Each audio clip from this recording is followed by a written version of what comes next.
Oke, jadi saya ingin menjelaskan tentang beberapa hal. Nanti teman-teman ini diketik ya sama teman-teman ya.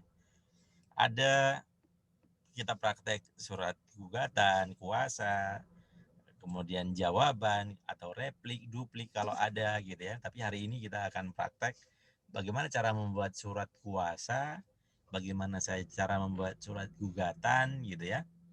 Nah, saya akan memulai dari surat kuasa khusus dulu. Apa itu surat kuasa khusus? Coba saya kasih waktu teman-teman membaca 5 menit untuk membaca ini, surat kuasa. Membaca cepat ya, speed reading. Kita baca cepat 5 menit saja. Surat kuasa khusus. Mau baca yang di sini boleh, mau membaca yang di PPT yang PDF yang saya kirim tadi boleh. Surat kuasa khusus. Silakan 5 menit ya.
Oke. Surat kuasa sudah ya. Sekarang saya lanjutkan, Anda baca surat gugatan. Surat gugatan yang ini. 5 menit juga ya. Silakan dibaca untuk contoh surat gugatan.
Oke, udah cukup ya.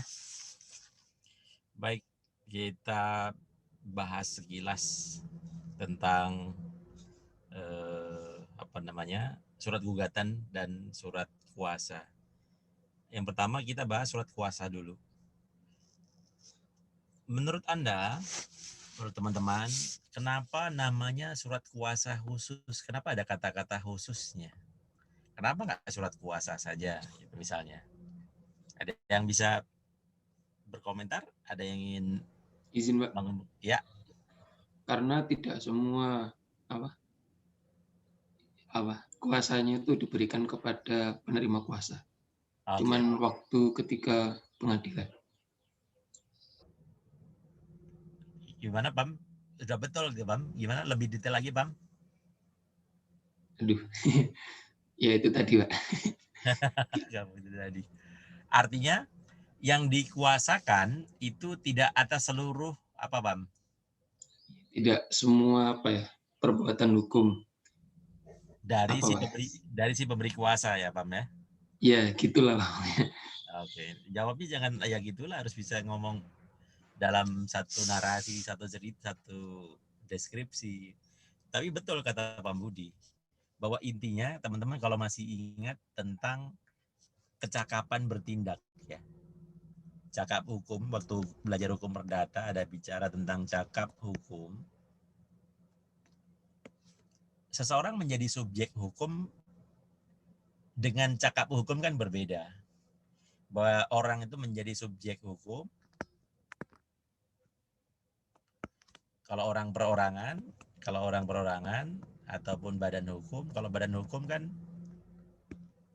sejak didirikan kan.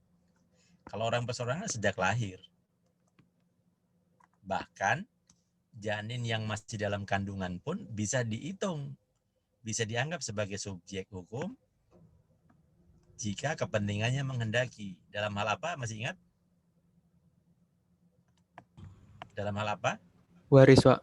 Waris. Nah, tapi meskipun dia sudah menjadi subjek hukum, belum tentu dia cakap dalam bertindak. Karena seseorang baru dianggap cakap untuk melakukan tindakan hukum jika dia sudah dewasa dan tidak di bawah pengampuan. Ya, ada ingat-ingat lagi di materi hukum perdata. Dewasa berarti secara usia sudah memenuhi syarat. Nah, kalau membaca tentang berapa batasan dewasa, peraturan perundang-undang kita beda-beda. Ada yang KUHP 16, tapi menurut Pak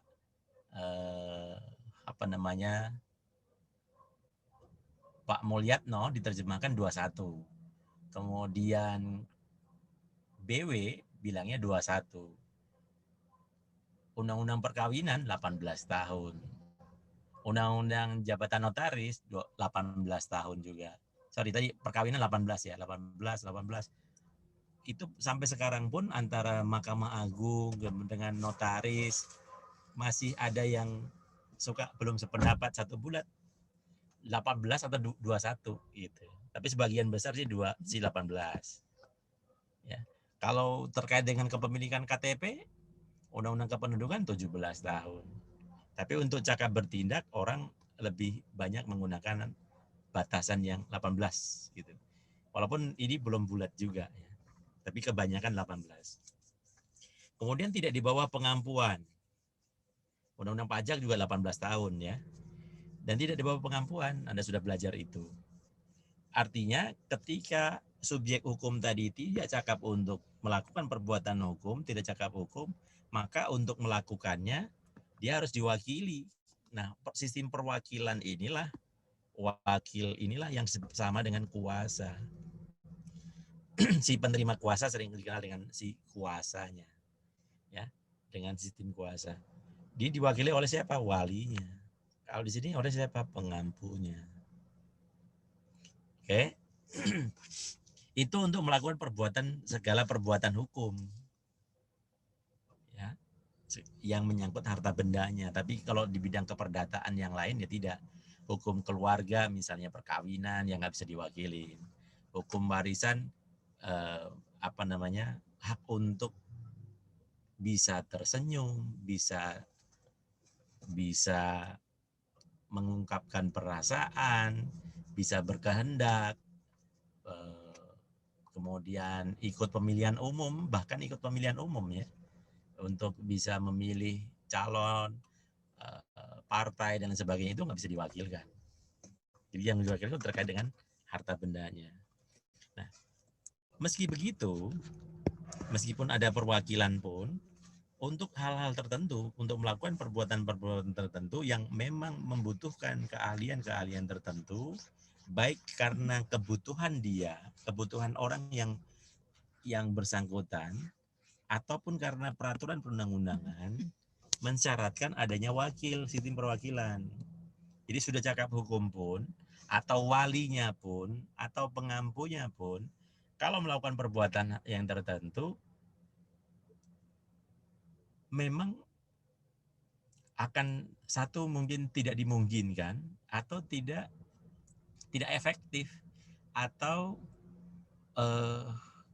tidak optimal. Gitu. Misalnya begini, waktu teman-teman belajar hukum bisnis, bicara tentang undang-undang kepailitan, kan untuk mengajukan permohonan harus dilakukan atau didampingi atau diwakili oleh advokat. Tidak bisa hanya dilakukan oleh si kreditor saja, si pemohon saja, tapi harus diwakili atau didampingi, tanda tangannya harus berdua minimal antara si pemohon dengan advokat. Undang-undang kepailitan kenapa? Karena rumit, tingkat kerumitannya tinggi untuk kepailitan itu. Maka jangka waktunya pun sangat singkat untuk diputusnya. Kemudian kalau kita bicara tentang undang-undang di sistem hukum acara peratun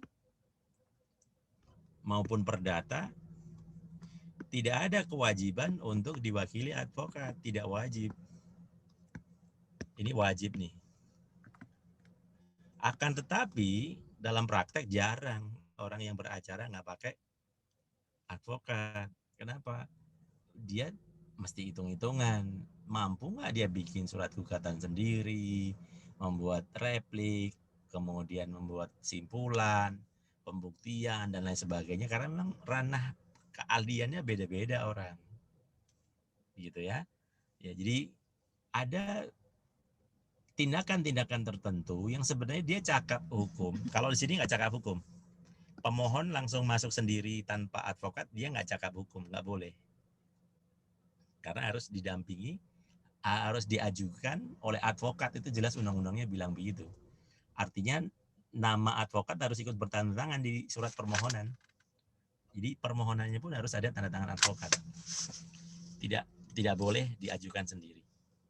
Nah, kalau di sini dia sebenarnya tidak wajib peratun dengan perdata ini, tapi dalam prakteknya jarang orang mengajukan sendiri, walaupun dimungkinkan.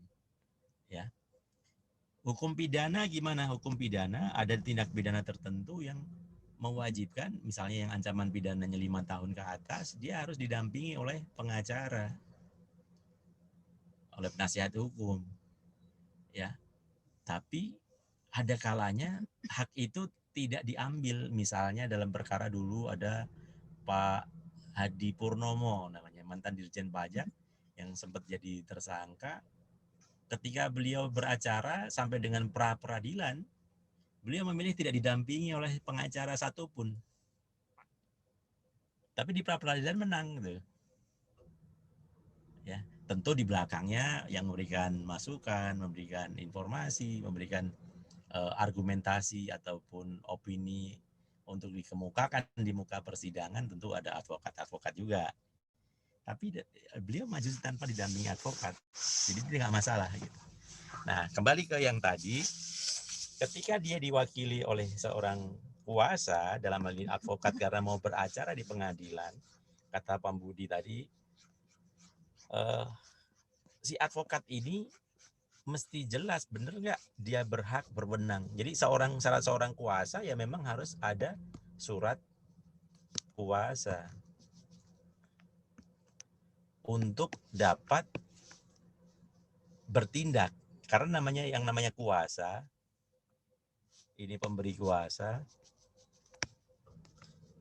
Kuasa nanti ketika dia bertindak, melakukan tindakan A, B, C, D, maka tindakan yang dilakukan oleh si kuasa ini, kalau dalam rangka mewakili pemberi kuasa, maka segala konsekuensi dan tanggung jawab atas ABC ini, kalau ada apa-apa, maupun tidak ada apa-apa, dia tanggung jawabnya bukan ada di kuasa, tapi tanggung jawabnya ada di pemberi kuasa. Itu yang disebut dengan on behalf. Dia bertindak on behalf pemberi kuasa untuk dan atas nama pemberi kuasa. Gitu. Ya. Nah, oleh karenanya, karena tindakan A, B, C ini menjadi tanggung jawab pemberi kuasa, kalau ada salah, gagal, segala macam resiko melakukan ini, tindakan ini, karena sudah dikuasakan. Maka dalam mencari kuasa harus yang kredibel gitu, jangan sembarangan. Karena tanggung jawabnya ada di dia. Nah, pemberian kuasa ini kan resikonya besar nih di sini. Maka dia membatasi, saya memberikan kuasa hanya yang untuk ini saja ya, yang lain tidak. Maka selain yang disebutkan A, B, C, dan D ini, yang dilakukan oleh seorang kuasa, kalau selain yang A, B, C, D yang ada di surat kuasa, misalnya ada F, G, H, maka F, G, H ini karena tidak ada di dalam surat kuasa, maka ini konsekuensinya melekat pada si orang yang melakukan si kuasa tadi. Dia bukan dalam rangka menjalankan kuasa, tapi perbuatan dia sendiri saja. Tidak boleh merepresentasikan itu. Maka dalam konteks apa itu arti khusus? Karena secara khusus hanya melakukan perbuatan-perbuatan ini saja. Tapi ini perlu disampaikan, kalau enggak ini sering di-challenge di awal. Memang kewenangannya di bidang apa? Bu, lagi nih. Sebentar ya. Jadi, sebentar.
Oke, teman-teman, lanjut lagi ya.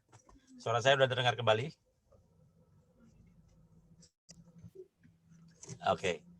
Jadi itulah esensi dari surat kuasa khusus.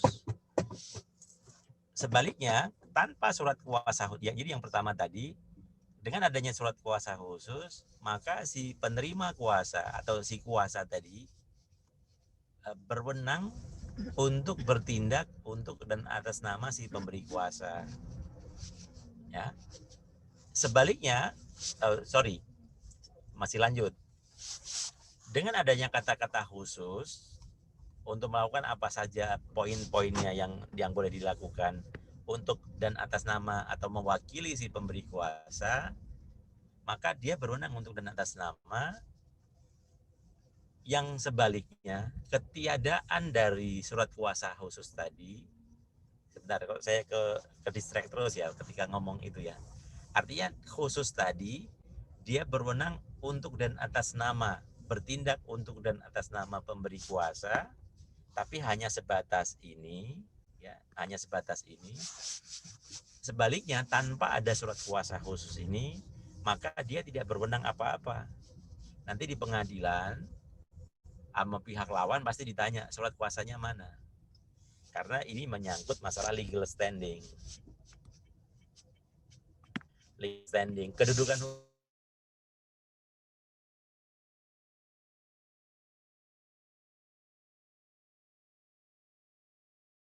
hukum Anda siapa gitu. Kita bicara tentang maka siapa yang bisa menggugat adalah, ataupun misalnya upaya hukum yang lain, maka yang bisa menggugat adalah atau mengajukan upaya hukum adalah orang yang kepentingan hukumnya dirugikan. Ya, kepentingan hukumnya dirugikan. Dalam konteks hukum acara peradilan tata usaha negara, tentu teman-teman masih ingat yang namanya asas poang de interest, poang de action yang kemarin. no interest, no action. Kalau nggak ada kepentingan, maka Anda nggak boleh menggugat.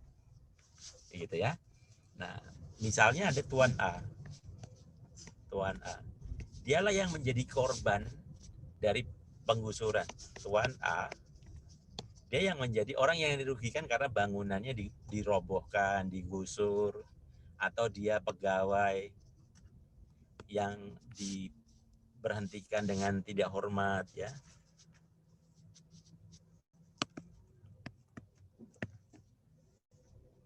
Maka dialah yang berhak atau yang memiliki kepentingan untuk mengajukan gugatan. Siapapun tidak boleh, termasuk keluarganya, saudaranya yang merasa kasihan, ada advokat yang ngerti, wah itu harusnya bisa digugat, kemudian dia menggugat, maka nggak boleh.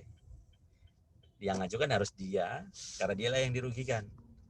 Tapi dia karena ngerasa tidak mampu, dia menunjuk wakilnya, wakil atau kuasa.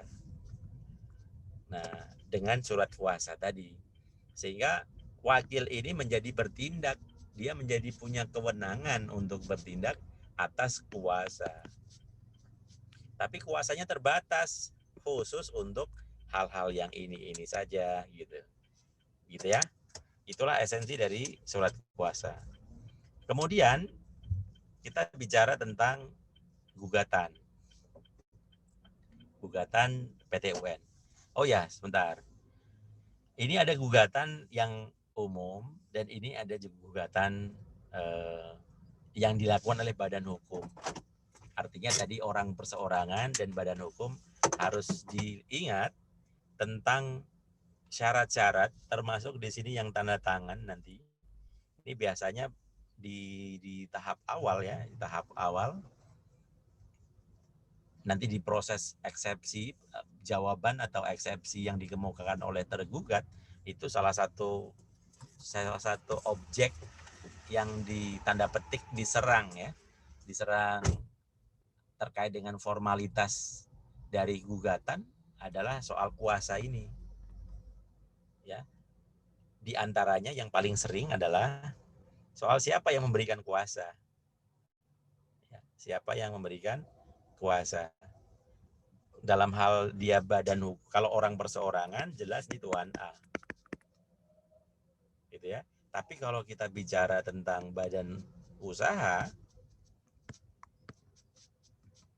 mesti dilihat tuh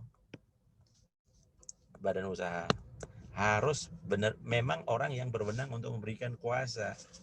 Karena seringkali tidak jarang teman-teman, gugatan itu di dalam satu badan usaha pun mereka lagi sengketa terhadap perizinan atau misalnya sengketa terkait dengan pemilu, proses pemilu, penetapan ketua partai atau partai mana yang sah gitu kalau ada sengketa. Nah maka yang harus hati-hati ke partai versi yang mana, versi Munas yang mana, versi Munas A atau B. Nah ini saja dalam satu entitas seringkali nggak akur mereka, gitu ya. Apalagi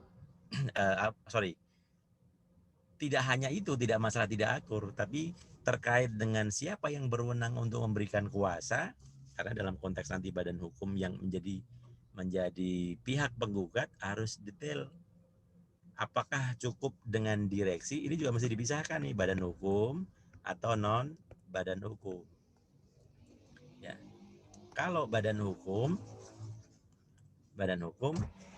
apakah cukup hanya direksi saja?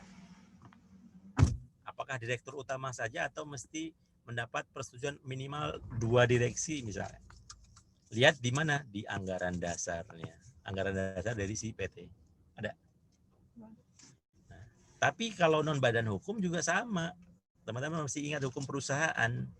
Nah, inilah pentingnya teman-teman kemarin belajar bahasa hukum perusahaan. Kalau persekutuan perdata, nah siapa yang berwenang?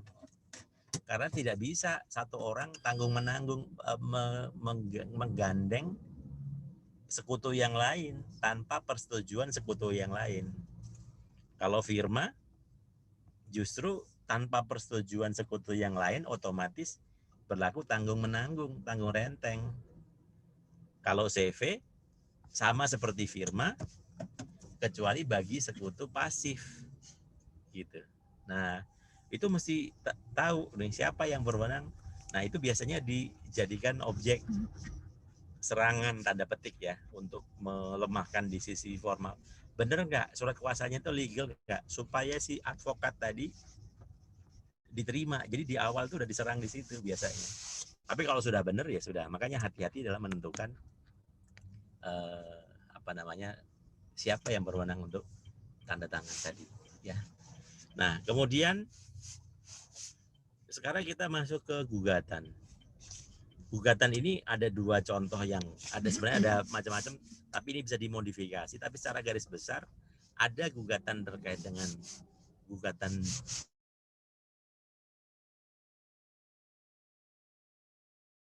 bisa diterjemahkan keputusan tata usaha negara atau administrasi negara atau administrasi pemerintah. Kalau kita mau singkat bisa ketun atau kan atau KAP,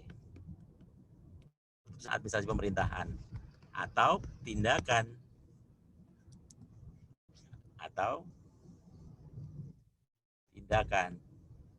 administrasi pemerintahan atau tindakan faktual terkait penyelenggaraan pemerintahan.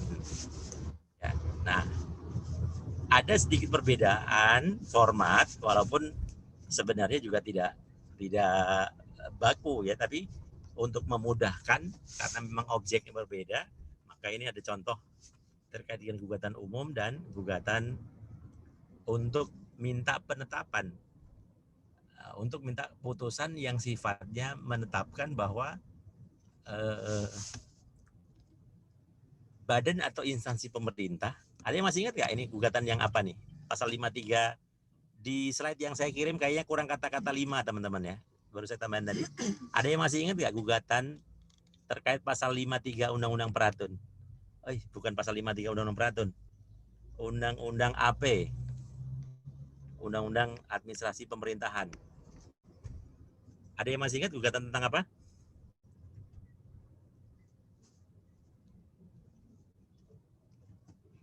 Oke, Usman. Ya. Ada yang masih ingat gugatan tentang apa itu? Pasal 53 Undang-Undang Administrasi Pemerintahan.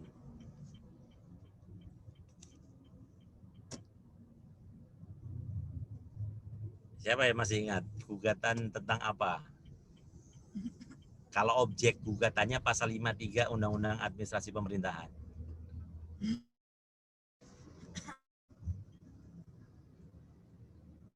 Tentang TUN, Pak. Tentang apa, Bian?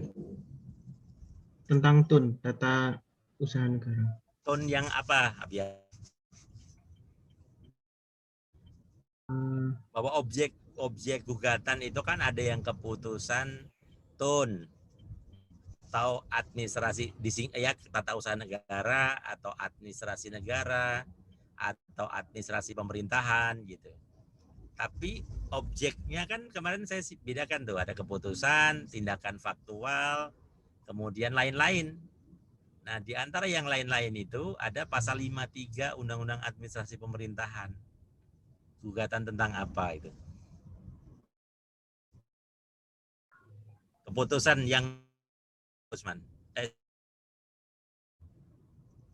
Keputusan pejabat berwenang gitu, Pak. Nah, itu berarti 53 itu, Chandra. Yang umum tadi itu keputusan yang terkait dengan penerbitan keputusan. Juga bukan penerbitan.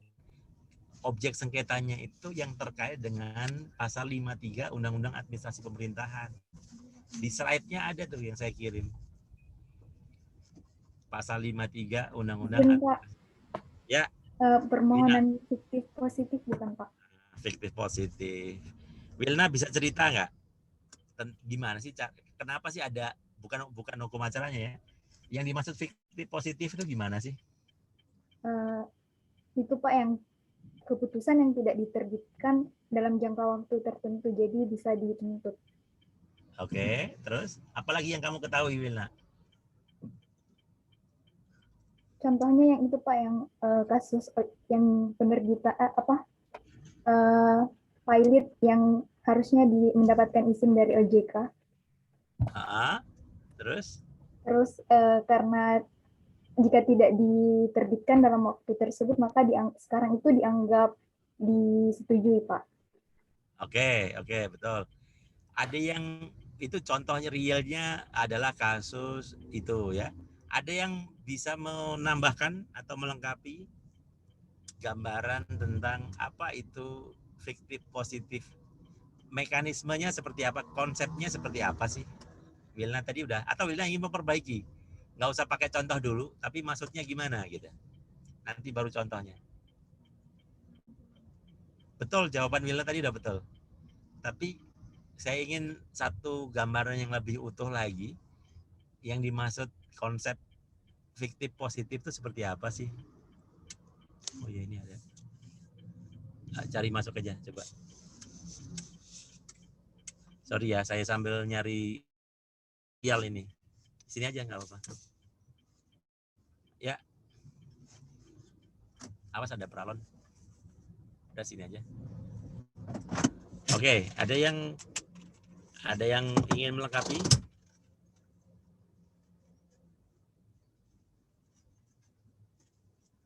Wilna tadi udah betul.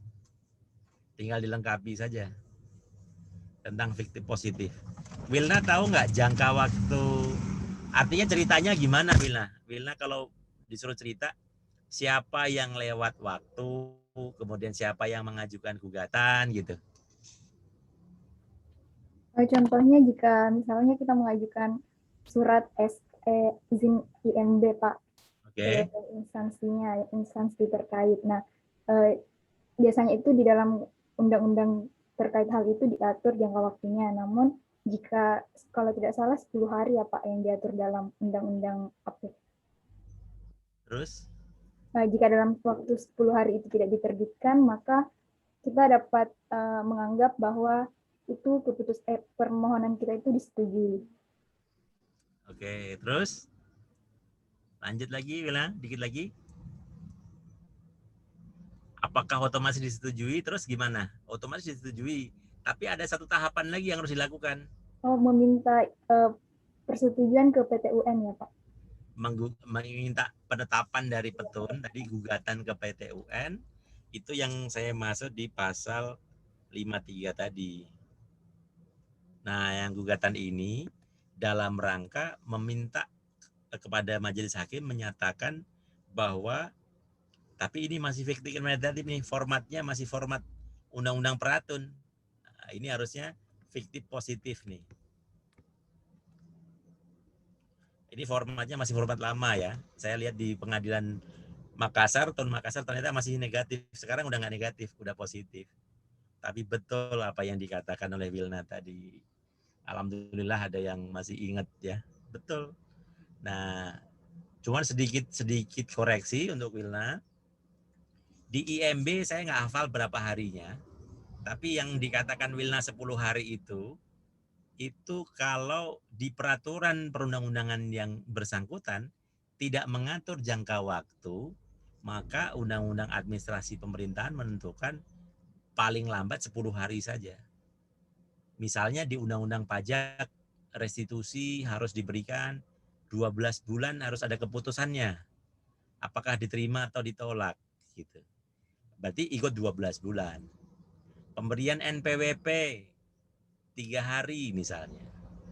Pemberian PKP, pengusaha kena pajak seminggu misalnya. Maka ikutilah jangka waktu yang diatur di peraturan perundang-undangan yang bersangkutan. Tapi jika ada satu permohonan atau mekanisme yang tidak diatur jangka waktunya di undang-undang terkait, maka demi hukum jangka waktunya ditetapkan 10 hari. Makanya yang tadi Wilna ngasih contoh, OJK yang ada kreditor yang mau mengajukan permohonan pilot kepada salah satu debitornya yang merupakan perusahaan asuransi, dia sadar bahwa saya kreditor, ini perusahaan asuransi, saya nggak boleh mengajukan permohonan. Di Undang-Undang Kepailitan bilang yang boleh hanya dulu Menteri Keuangan, sekarang OJK. Maka saya minta OJK untuk mengajukan permohonan pilot.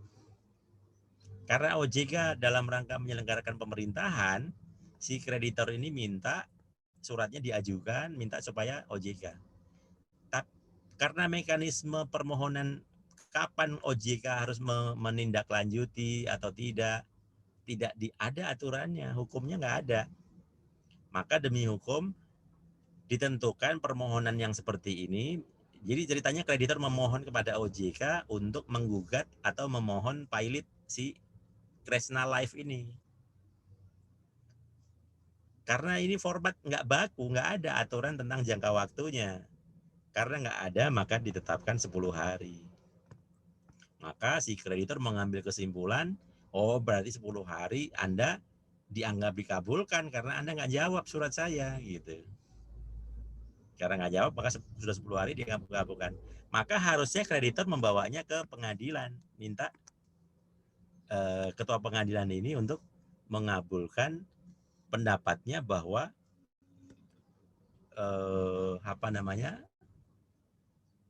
si OJK tadi dianggap telah mengabulkan gitu ya. Itulah objek pasal 53 Undang-Undang Administrasi Pemerintahan.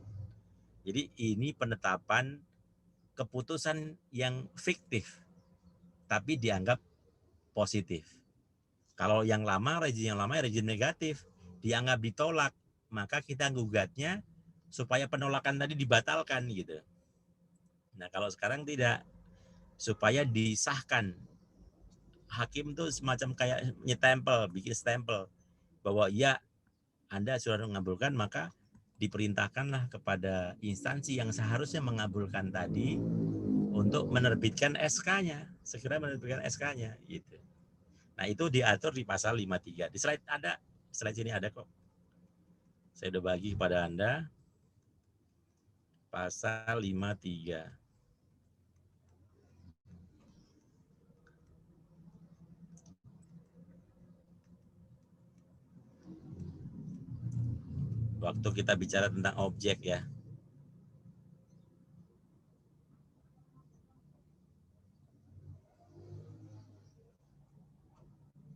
Nah, ini dia. Mengajukan permohonan pengadilan untuk memperoleh putusan penerimaan supaya diterima gitu. Dan jangka waktu 21 hari sejak permohonan diajukan, pengadilan wajib memutuskan. Setelah putusan itu, maka paling lama 5 hari kerja sejak putusan pengadilan ditetapkan, OJK harus menerbitkan SK atau melakukan tindakan untuk memohon pilot. Bayangkan konsekuensinya berat banget. Padahal kalau dalam 10 hari OJK sudah menjawab, nggak akan sampai begini. Tapi ya yang namanya advokat gitu ya, nggak akan selesai sebenarnya. Kalaupun OJK menjawab, maka jawaban OJK itu akan digugat juga di petun. Kemungkinan. Tapi kan konsekuensinya nggak separah ini gitu, yang otomatis langsung dikabulkan. Begitu ya. Jadi teman-teman sudah ada gambaran setidaknya, itulah konsekuensi dari negara hukum itu begitu. Jadi kalau teman-teman nanti menghadapi persoalan terkait dengan hukum, ya memang itu konsekuensinya begitu, nggak masalah, ikutin saja. Sebagai administrator negara ada gugatan segala macam, ya ikuti, memang begitu. Setiap orang berhak menggugat sepanjang kita sudah menerbitkan berdasarkan peraturan perundang-undangan dan asas-asas umum pemerintahan yang baik, maka yang ada yang perlu dikhawatirkan. Ya kuat-kuatan stamina saja begitu ya. Tentunya jangan juga dijadikan ini sebagai dasar untuk sewenang-wenang. Itu tadi, kesewenang-wenangan itu bagian dari tidak sesuai dengan peraturan perundang-undangan, juga tidak sesuai dengan asas-asas umum pemerintahan yang baik. Jangan mentang-mentang lagi berkuasa, lagi punya posisi jabatan, kemudian seenak-enaknya gitu ya, melayani masyarakat. Oke, sekarang saya lanjutkan kembali ke yang tadi. Jadi gugatan kira-kira begitu. Nah, struktur gugatan itu antara hukum perdata dan hukum acara perdata dan hukum acara peradilan tata usaha negara sama, artinya strukturnya, tapi ada sedikit perbedaan variasi gitu ya. Tapi intinya sebenarnya sama dengan gugatan di perdata, di mana di dalamnya ada 3 komponen yang harus ada, yaitu identitas para pihak, kemudian posita atau fundamentum petendi, dasar fakta dan dasar hukumnya, yang terakhir ada petitum atau tuntutan. Nah, dari sini saya ingin garis bawahi, dulu waktu awal-awal kita perkuliahan saya udah bilang, kok menggunakan nanti bisa dituntut loh, nanti bisa digugat loh, penggunaan kata digugat, dituntut. Sebenarnya tuntutan itu dalam konteks penuntutan itu hanya dikenal di pidana, gitu ya. Kalau di perdata, di tun sebenarnya ya gugatan. Tapi memang di dalam gugatan itu sendiri ada yang namanya tuntutan di sini. Ini bisa jadi karena memang terminologi bahasa kita yang memang, apalagi coba terjemahannya bahasa Indonesianya yang memang tuntutan itu di petitum ini. Gitu ya. Jadi tapi tuntutan di sini bukanlah tuntutan sebagaimana hukum pidana yang menuntut berapa tahun penjara, berapa tahun pidananya dan lain sebagainya, tidak. Tapi apa yang diminta. Ya, kalau mau dibilang ini terjemahannya permohonan, kurang tepat juga karena ini gugatan. Jadi antara gugatan dengan permohonan dua yang beda. Jadi kita masalah kosakatanya saja yang nggak ada yang lain, jadi ya tuntutan saja gitu. Artinya yang dimohonkan. Makanya sebenarnya kalau mau lebih aman terminologinya nanti bisa di-show loh. Lebih pas lagi sebenarnya digugat. Bisa digugat loh gitu ya. Tapi karena nggak lazim, seringkali orang bilang nanti bisa dituntut loh. Ya oke lah, fine gitu ya. Tapi tuntut dalam konteks bukan pidana. Oke, ya jadi gugatan itu, sebentar ya, saya lagi keluar parkiran sebentar. Sorry nih ya, jadi saya nggak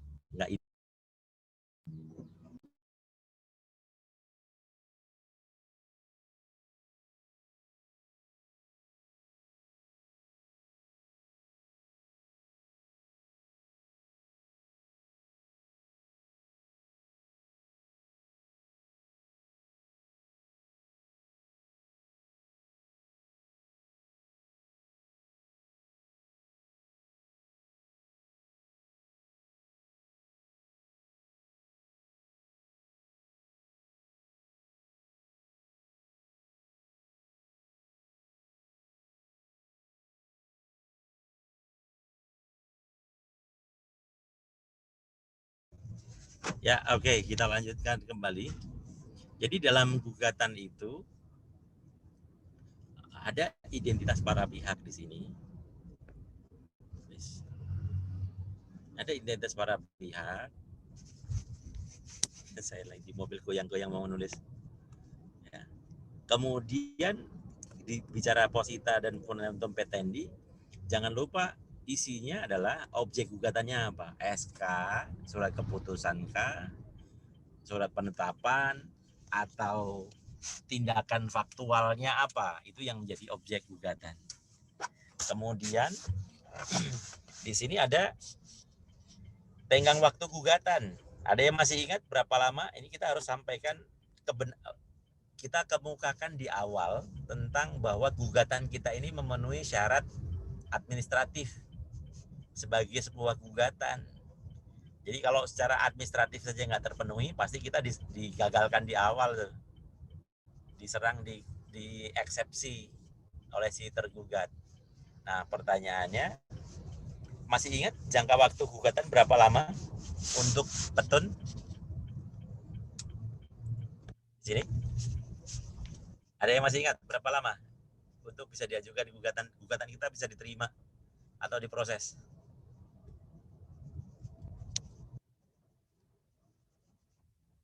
Ada yang masih ingat nggak berapa lama gugatan petun Kalau perdata kan nggak ada jangka waktunya. Kapan dia ngerasa ada wan prestasi, ada perbuatan melawan hukum atau melanggar hukum, maka dia bisa menggugat ketika dia ngerasa saatnya menggugat. Tapi kalau objek petun atas keputusan atau tindakan, maka jangka waktunya paling lama berapa hari? 90 Untuk hari. Ya? 90 hari bukan, Pak? 90 hari. Dari apa dihitungnya, Diki? Saat diterimanya atau diumumkannya ketunnya, Pak. Oke. Sejak diterimanya keputusan, kalau ditujukan kepada dia, atau sejak diumumkan kalau memang tidak SK-nya tidak diberikan, atau pihak ketiga kalau dia mengetahui dia terasa dirugikan, ada SK terkait dengan perizinan tempat pembuangan sampah misalnya, kita masyarakat sekitar itu nggak terima dengan keputusan itu, maka kita bisa mengatakan kan SK-nya nggak ditujukan ke kita, maka sejak kita mengetahuinya SK yaitu 90 hari kata Diki tadi. Ya, sejak, kalau kata-kata sejak berarti hari pertama sudah dihitung, bukan mulai besok ngitungnya. Kalau setelah ngitungnya mulai besok hari pertamanya. Ya. Nah, sejak kemudian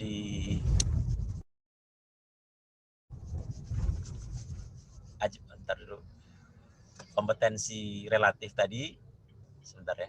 Agak kagum, saya lagi di jalan teman-teman ya. Apa namanya? 90 hari tadi, kalau tidak terpenuhi 90 hari, konsekuensinya apa? Ada yang masih ingat?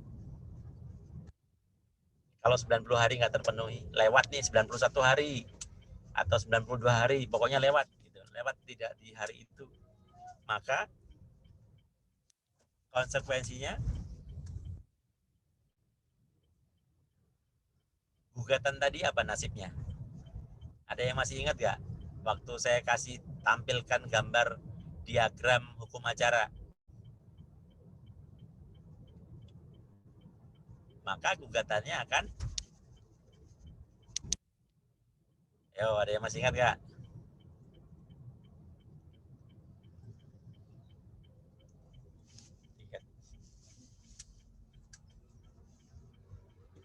Ada yang masih ingat?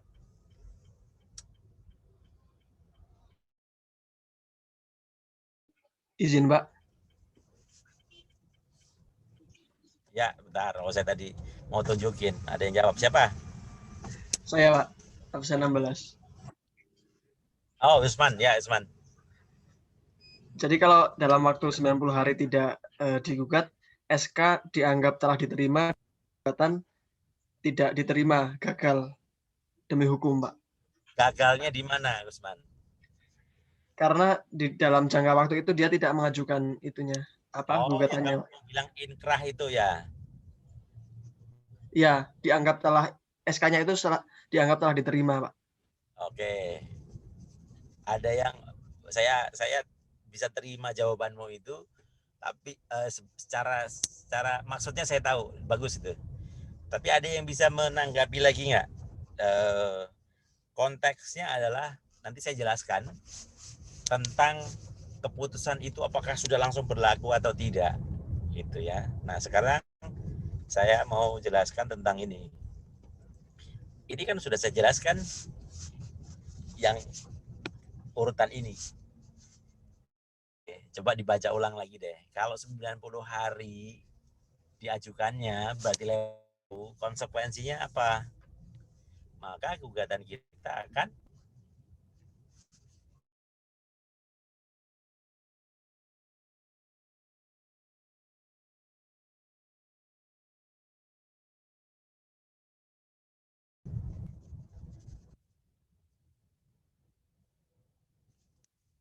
tinggal 2 minggu lagi nih ujian nih kita nih.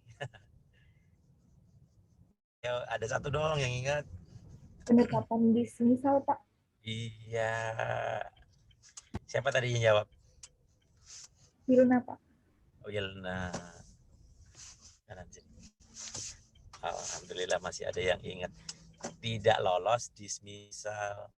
Wilna masih ingat nggak? Tidak lolos dismisal itu ada apa saja sebabnya? 1, lewat 90 hari. 2, Terkait kompetensi, Pak. kompetensi absolut, bukan wewenangnya pengadilan tun. 3, Sudah melakukan upaya administratif. tidak mengajukan upaya hukum administratif. Ada SK pemecatan, nggak ngajuin keberatan dulu. Ada penggusuran, ada apapun, tidak mengajukan upaya hukum administratif, yaitu keberatan atau banding. Banding dalam konteks upaya administratif ya. Gitu. Maka dia akan didismisal. Kalau gagal didismisal, artinya didis, upaya hukum apa yang bisa diambil? Upaya hukum apa yang bisa diambil? Kalau misalnya bilang, ini lewat 90 hari nih. Ini bukan kompetensi absolutnya pengadilan tun nih. Kan ini dilakukan oleh bukan majelis hakim, belum masuk ke pokok perkara itu. Maka upaya hukum yang dilakukan adalah mengajukan perlawanan oleh majelis hakim dengan hukum acara singkat. Itu perlawanan atas dismisal. Oh, saya 90 harinya terlewat karena saya ada force major pas disampaikan. Saya lagi di luar kota, di luar negeri, saya nggak tahu. Itu yang terima pembantu rumah tangga saya dan nggak disampaikan ke saya gitu. Oh, karena saya orang yang ikut dirugikan dengan SK itu, saya baru mengetahuinya setelah lewat 90 hari gitu. Nah, itu bisa mengajukan perlawanan di sana. Termasuk yang kompetensi, enggak kok, ini kompetensi pengadilan tun kok, bukan pengadilan negeri. Nah, itu di perlawanannya di sini gitu. Ya. Oke, nah jadi kembali ke yang tadi, ketika kita bicara tentang ini harus disampaikan, ini penting karena nanti akan di dismisal itu menjadi mudah. Kita udah jelaskan di sini, jangan sampai kita dianggap lewat 90 hari. Kemudian yang di sini jangan lupa sampaikan tentang tadi legal standing-nya. Yang no action, no interest, no action. Kepentingan hukum kita apa? Kerugian kita apa? Kalau kita bukan orang yang dirugikan dengan SK tadi, dengan tindakan tadi, maka kita nggak akan diterima tuh secara legal, formalitasnya nggak terpenuhi. Kemudian yang berikutnya adalah posita atau alasan gugatan. Jelaskan SK tadi, SK yang dalam perkara akuo, SK yang sedang digugat tadi, atau tindakan hukum yang sedang dilakukan oleh badan atau pejabat administrasi pemerintahan tadi melanggar peraturan perundang-undangan, ya, melanggar peraturan perundang-undangan, atau melanggar AUPB, atau dua-duanya. Jadi salah satu atau dua-duanya. AUPB yang mana yang dilanggar? Pelanggaran hukum yang mana? Aturan mana yang dilanggar? Gitu ya. Nah, kemudian dimungkinkan adanya permohonan penundaan atau skorsing. Ada yang masih ingat apa itu skorsing atau permohonan penundaan?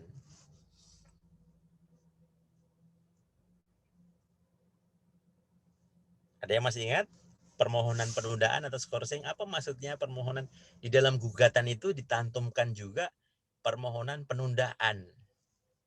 Ini ada kaitannya dengan jawaban Usman tadi, saya akan jawab nanti itu. Ada yang masih ingat ya permohonan penundaan itu apa?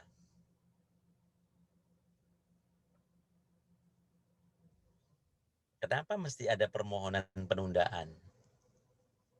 Ada yang masih ingat ya? Coba nggak diingat-ingat gitu.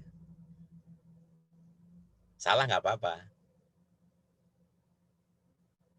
Kalau bener kan kayak Wilna tadi. Aktivitas paling tidak udah 95 itu Wilna itu.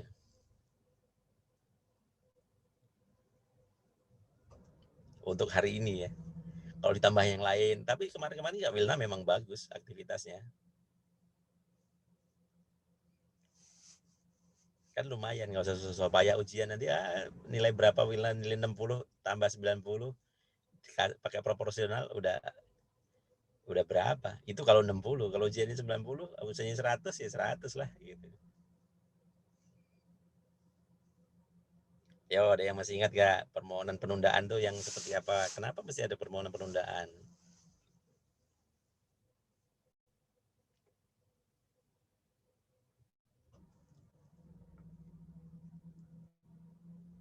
Izin Pak, Ya, Nafila. penundaan penetapan penundaan itu menunda pelaksanaan keputusan tata usaha negara yang Oke. menjadi objek sengketa selama pemeriksaan sengketa itu masih berlangsung Oke. Terus? sampai putusan pengadilan itu mendapatkan kekuatan hukum yang tetap. Oke. Kenapa mesti ada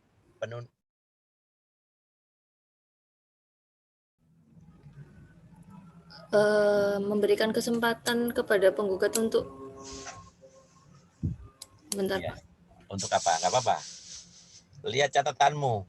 Ya, Lihat catatannya. bentar Pak.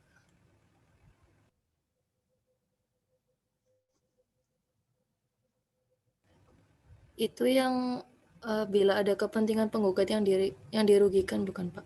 Oh iya, betul. Karena apa? Kepentingannya pasti dirugikan dia. Tapi karena dirugikan maka dia menggugat. Tapi sudah menggugat, kenapa pula dia mencantumkan, menambahkan permohonan untuk penundaan? Ada keadaan yang mendesak. Keadaan yang mendesak. Emang kalau digugat, kemudian kaitannya keadaan mendesak dengan kan dia sudah menggugat. Kenapa dia masih minta penundaan dengan alasan keadaan mendesak? Urgensinya apa? Masih ingat nggak, Nafila? Atau teman-teman yang lain, silakan. Ini alasannya sama dengan waktu minta pemeriksaan acara cepat. Izin, Pak. Sebentar. Nah, ini. Siapa tadi yang mau jawab? Saya Pak Fadil, Pak. Fadil. Akan menderita kerugian yang sifatnya langsung dan tunai kepada penggugat yang disebabkan dengan adanya tindakan yang faktual dari pemerintah, Pak. Iya. Kenapa itu tadi yang dijawab Nafila begitu? Yang dijawab Nafila begitu. Kan dia karena kerugian yang mendesak tadi, dia menggugat supaya dibatalkan SK-nya. Sorry, saya ulang ya. Dengan terbitnya SK oleh pejabat baik pemerintahan di bidang eksekutif, legislatif, yudikatif, ataupun tindakan faktual, kepentingan hukumnya dirugikan. Akhirnya dia menggugat. Di dalam gugatan ini ada juga disertakan, nanti kan ada petitumnya minta supaya dibatalkan. Tapi kan prosesnya ini lama nih. Sampai dengan keluar putusan, ini kan lama. Maka sebelum diputus, dia minta skorsing. Penundaan atas SK. Nah, kenapa dia minta penundaan? Karena alasan mendesak. Nah, apa kaitannya alasan mendesak dengan penundaan? Ada yang bisa memberikan hubungannya nggak? Permintaan karena penundaan karena mendesak dengan pelaksanaan SK. Itulah kenapa salah satu sebelum ke penundaan di sini sebenarnya dia juga bisa mau mengajukan permohonan untuk diperiksa secara cepat dengan acara cepat. Hakimnya tunggal. Nanti tanpa pemeriksaan persiapan lagi. Nah, alasannya apa nih? Untuk acara cepat dengan penundaan itu alasannya sama, yaitu kepentingan yang mendesak dari si penggugat. Nah, siapa yang bisa membedakan? Siapa yang bisa menghubungkan antara alasan mendesak dengan pelaksanaan SK atau keputusan atau ketetapan gitu ya. Pelaksanaan SK atau keputusan TUN atau keputusan administrasi pemerintahan atau KAN, keputusan administrasi negara. Siapa yang bisa mengkorelasikan antara kebutuhan mendesak tadi, kepentingan mendesak dengan pelaksanaan SK. Ada yang masih ingat?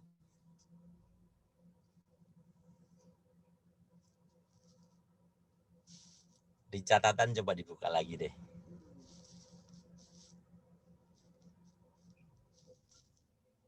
Izin Pak. Ya, Abian. Karena di TUN tidak bisa ini mengajukan tuntutan provisi. Tidak mengajukan provisi, bukan.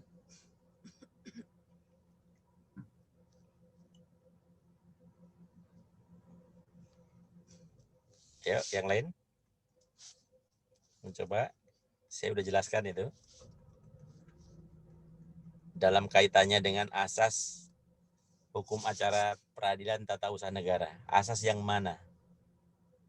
Kenapa mesti diajukan penundaan, permohonan penundaan pelaksanaan SK? Yang mulia tahan dulu. Jangan dilaksanakan. Karena kalau itu dilaksanakan, maka saya akan menderita kerugian yang sangat besar. Mau dibalikin lagi nanti kalau saya menang. Kalau saya menang, dibalikin lagi udah nggak bisa lagi. Bangunan itu sudah terlanjur roboh. Gitu. Karena ada asas apa tuh? Ada yang masih ingat?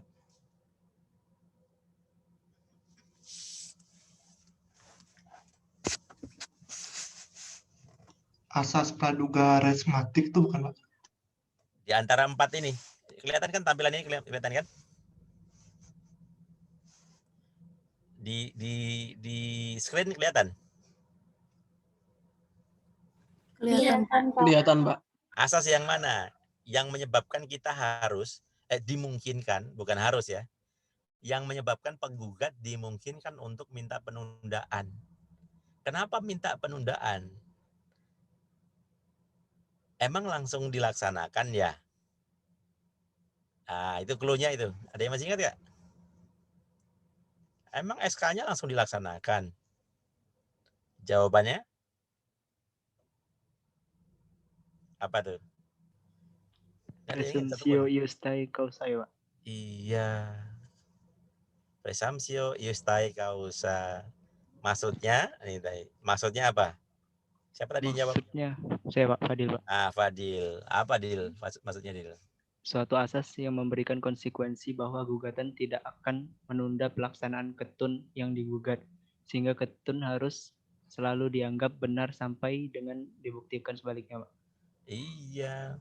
Jadi, kenapa hubungannya adalah karena ketun atau keputusan administrasi negara atau keputusan administrasi pemerintahan, saya udah jelaskan deh kayaknya kemarin di kelas ya. Mudah-mudahan saya nggak terlewat. Seingat saya sih 2 kelas saya udah jelaskan semua.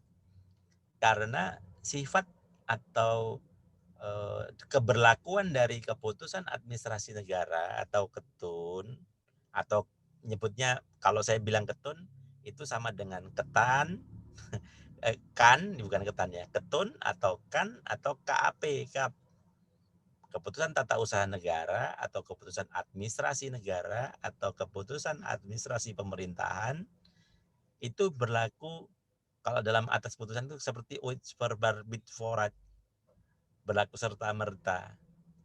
Tapi ini dalam konteks keputusan administrasi pemerintahan, dia berlaku asas presumptio iustai causa, yang artinya keputusan administrasi pemerintahan atau keputusan itu tadi, keputusan dalam rangka menyelenggarakan pemerintahan itu harus dianggap benar sampai dapat dibuktikan bahwa dia salah. Artinya dapat dibuktikan dia salah itu melalui putusan pengadilan. Kalau nggak ada putusan pengadilan yang menyatakan, yang membatalkan atau menyatakan tidak sahnya keputusan, maka dia selamanya akan dianggap benar.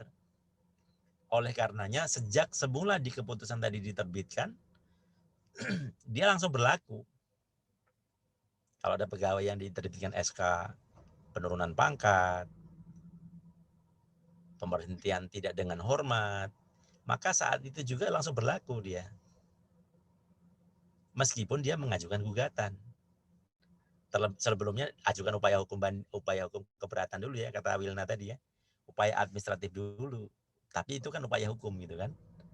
Nah, meskipun dia menggugat, tapi dia sudah nggak menduduki posisi itu karena sudah berlaku.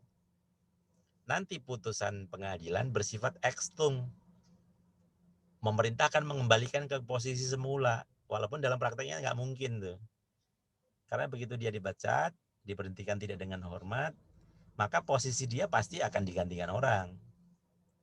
Tapi setidaknya putusannya memerintahkan pengembalian dia di posisi yang sama, entah di bagian mana, tapi di jabatan yang sama, ya kan? Begitu. Nah, itu kan nggak mendesak. Tapi kalau terkait dengan penggusuran, perobohan, pembongkaran bangunan, segala macam, yang kita ini, yang mulia, kalau ini dibongkar, nanti kalau ternyata saya menang, bangunan ini nggak mungkin dibalikin lagi, maka mohonlah ditunda dulu eksekusinya.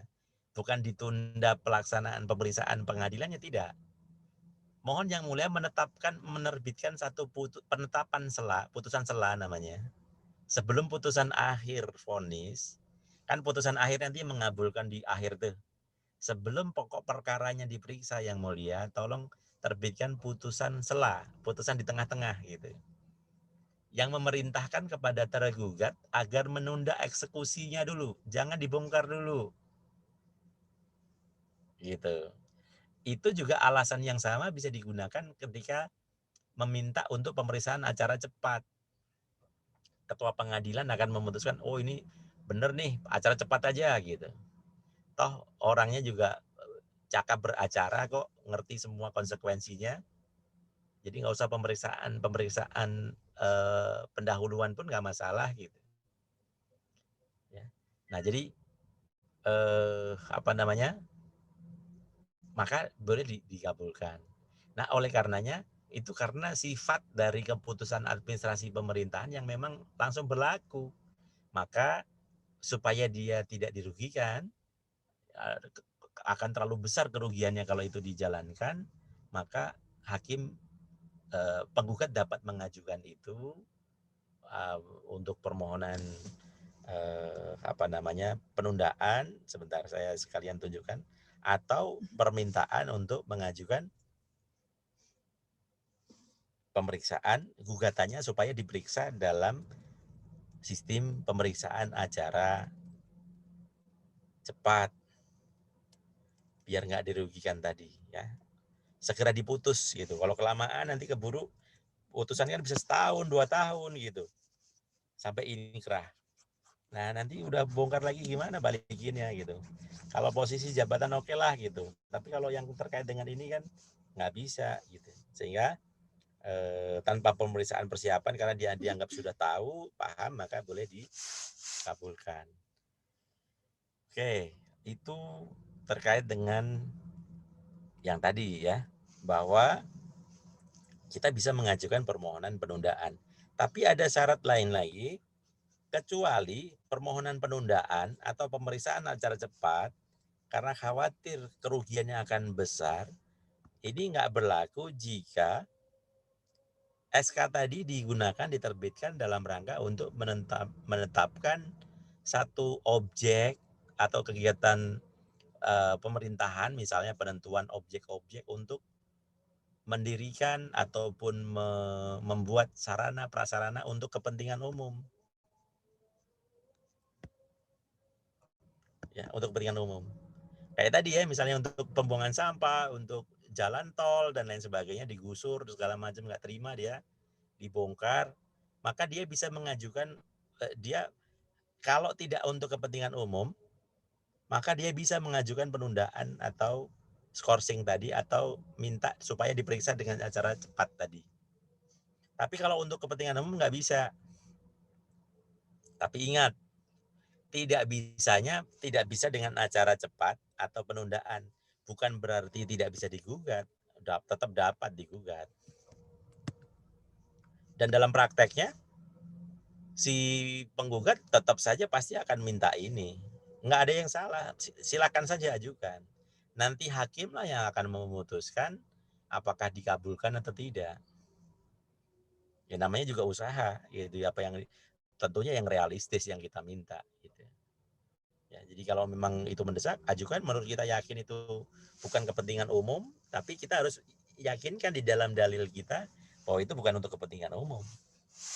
Bukti penetapan bahwa proyek ini proyek untuk kepentingan umum mana misalnya, ya. Nah, seperti itu. Kemudian terakhir adalah petitum yang diterjemahkan sebagai tuntutan atau permintaan. Kita minta supaya mengabulkan permohonan penundaan ini. Dalam permohonan ada dua. Dalam permohonan atas penundaan kita minta supaya penundaan yang diajukan penggugat dikabulkan. Yang kedua, dalam pokok perkara atau sengketanya kita minta dikabulkan gugatan oleh penggugat seluruhnya, supaya dikabulkan seluruhnya. Yang berikutnya adalah menyatakan batal atau tidak sahnya surat atau SK nomor berapa, mencabutnya, atau kalau misalnya disuruh untuk menerbitkan khususnya menerbitkan itu terkait yang pasal 453A 53 Undang-Undang Administrasi nih, suruh menerbitkan SK atau izin atau apapun itu, ya. Jadi itulah isi dari gugatan dan surat kuasa. Oke, sampai di sini ada pertanyaan? Sampai sini ada pertanyaan? Izin bertanya, Pak. Ya, silakan Rama. Tapi mundur banget tadi. Oke. Itu yang tadi di di surat kuasa khusus itu di paragraf terakhirnya ada hak substitusi, itu maksudnya gimana ya, Pak? Oh, oke. Hak substitusi itu artinya kalau makanya di dalam penerima kuasa itu disebutkan seringkali tidak cuma satu, tapi lebih dari satu. Disebutkan tuh hak substitusi itu artinya hak untuk menggantikan dalam beracara, termasuk juga dalam menerima honor-honor juga. Tapi intinya sebagai menggantikan dalam beracara. Misalnya begini, dalam satu perkara, misalnya Tuan A tadi menggandeng atau meminta menunjuk kantor pengacara Rahma and Partners misalnya. Nah, nanti yang beracara di sana belum tentu Rahma setiap hari, karena persidangan itu kan dari proses dari proses pendaftaran, kemudian penyampaian gugatan, replik, duplik, kemudian kesimpulan, pembuktian, kesimpulan, sampai dengan menghadiri pembacaan putusan dan lain sebagainya. Perkara yang ditangani oleh Rahma and Partners, law firm, itu kan nggak cuma satu, ada banyak. Kalau jadwal sidangnya berbarengan gimana? Kan Rahma nggak mungkin bisa datang terus. Nah, substitusi tadi itu maksudnya bisa diganti, bisa diwakili siapapun yang bekerja di Rahma tadi untuk menggantikan kalau misalnya advokat yang satu berhalangan hadir tapi masih di law firm-nya Rahma tadi, dia bisa menggantikan. Makanya nama advokatnya lebih dari satu disebutkan dengan memiliki hak substitusi. Sama dengan ini terkait yang tergugat, misalnya surat kuasa untuk yang tergugat khusus. Ini tergugat. Ini saya yang paling banyak dulu dapat di sini nih, saya artinya surat kuasa khusus yang banyak saya sebagai tergugat soalnya waktu masih sebelum jadi dosen ya, masih di Bankum. Ini banyak nih isinya karena kita di seluruh Indonesia gitu kan, dibagi-bagi, nanti ada yang wilayah Jawa Barat siapa, Jawa, Bali, ada yang Sumatera, siapa ya timnya gitu ya. Kadang tukar menukar gitu. Nah, jadi substitusi itu maksudnya kita bisa menggantikan. Yang datang kadang ganti. Pas lagi pembacaan surat gugatan, nanti pas replik siapa, pas duplik menyampaikan duplik siapa, bisa jadi ganti orang tuh. Ganti karena ada penugasan yang lain atau karena ada mutasi dan lain sebagainya. Itulah maksud dengan melimpahkan substitusi baik sebagian maupun seluruhnya yang dikuasakan kepada orang lain. Begitu ya Rahma ya? Paham, Pak. Terima Oke. kasih. Oke. Ya, jadi ada lagi pertanyaan?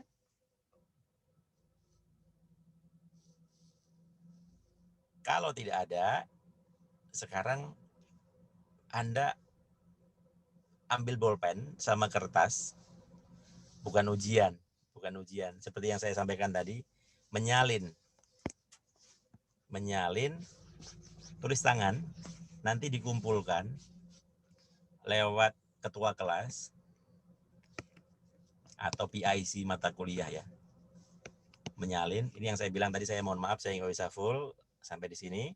Anda salin surat kuasa, kalau bisa hari ini ya, hari ini harus Anda kumpulkan. Sepakati saja apakah sampai dengan mata kuliah ini berakhir atau sampai dengan jam 5 gitu mungkin. Silakan disepakati. Semakin cepat sih semakin baik. Ya, kalau artinya saya nggak memburu-buru waktu, yang penting hari ini. Ya, yang pertama surat kuasa khusus. Di slide Anda kan punya ya, yang saya contohkan. Surat kuasa khusus tergugat dan surat gugatan. Ini. Ada 3 yang Anda salin.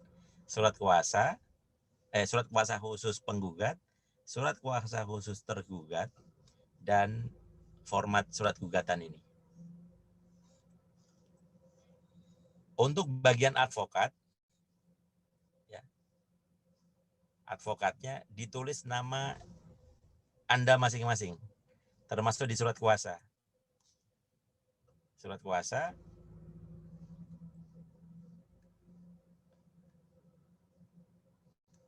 maka di antara ini tulis nama Anda.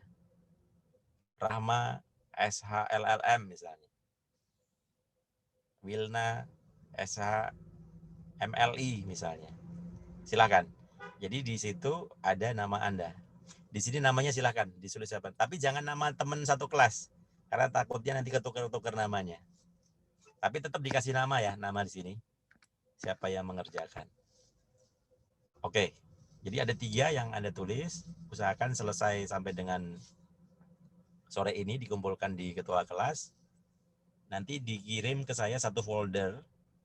Oh ya, 3 surat tadi tolong jangan dibikin file tersendiri, tapi 1 orang dalam 1 yang berurutan ya. Halaman 1, halaman 2, halaman 3. Namanya siapa yang mengerjakan sama nomor absensi.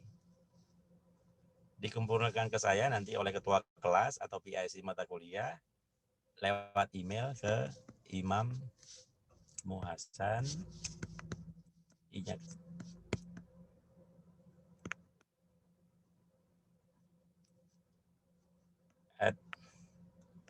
@pknstan.ac.id atau nanti saya WA di grup ya, Imam Muhasan @pknstan.ac.id. Nanti di email ke saya, tolong ketua kelas atau PIC Novitra atau siapa ketua kelas, kirim ke email saya. Ya, dalam 1 folder, 1 orang, ini halamannya menyambung. Saya rasa begitu, teman-teman. Ada pertanyaan untuk tugas? Izin Pak. Ya. Dari kami mengajukan untuk deadline-nya pukul 6 sore, bagaimana Pak? Oke, boleh. Ya. Oke, saya rasa. Terima kasih Pak. Oke. Saya rasa begitu untuk perkuliahan kita hari ini. Kita foto sebentar, teman-teman.